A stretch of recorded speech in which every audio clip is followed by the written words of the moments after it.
Alright, this is a bandsaw. This is actually a 14-inch bandsaw that's actually located in the senior design. In the makerspace, we have 3 different bandsaws. We have a 14, we have a much larger one for metal, and we have one that is just for wood.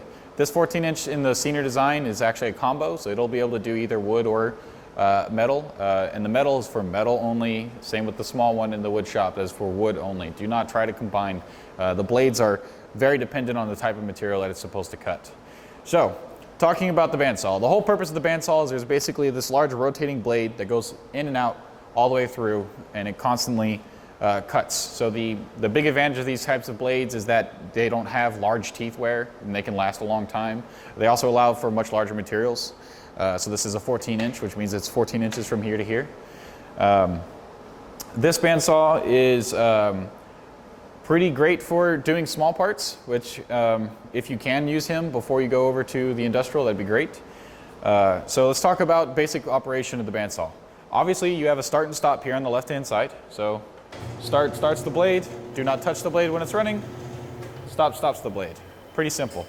You should hear a very smooth operation like you just heard. It shouldn't sound like a large grinding. You shouldn't hear a pop or anything like that.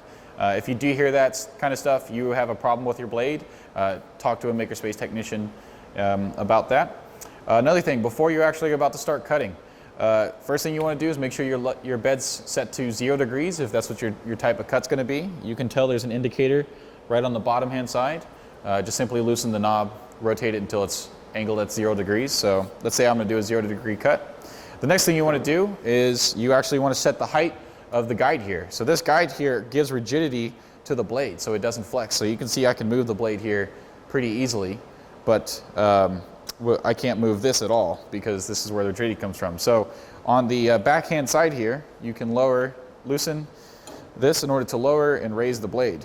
You want this guide to be about 1/4 inch above the part you're about to cut. So let's say my part's only here, then I'll raise the guide to there and tighten. When you're cutting, you want to cut straight. This is not meant for cutting at any angles. It's not a scroll saw, it's just a bandsaw. So you can do slight cuts in angles, but for the most part you want to stick absolutely straight. A great way of ensuring that is actually using the guide that's located here. You simply put it in the guideway, and you can put your block onto the back half of this and push nice and slow. Couple rules of thumbs. You want to keep your thumbs when you're operating this machine, which means when you cut, don't ever put your finger in the direction or in the path of the blade. So even if you're back here, you don't want your thumbs in the way. You want to be outside of the path of the blade so that you don't actually ever cut it. Another great thing is listening for the sound of your cuts. You want to hear a very kind of, not a crunch. Crunch means that the blade is you're actually taking away chips too hard and it's crunching and recutting chips. But you don't want to go too soft where you actually are starting to heat the blade, because you can actually see the temper of the blade change.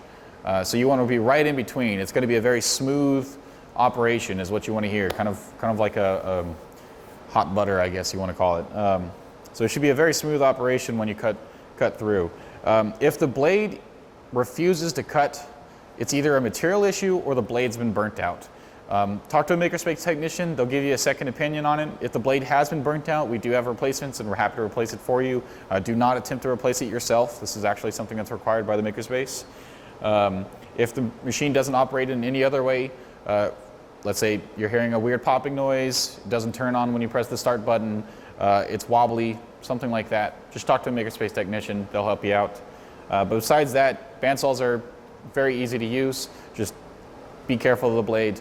When you're done, always turn everything off, clean up your station, and lower the guide all the way to the bottom. That'll keep somebody from accidentally touching the blade. But that's it. Thanks.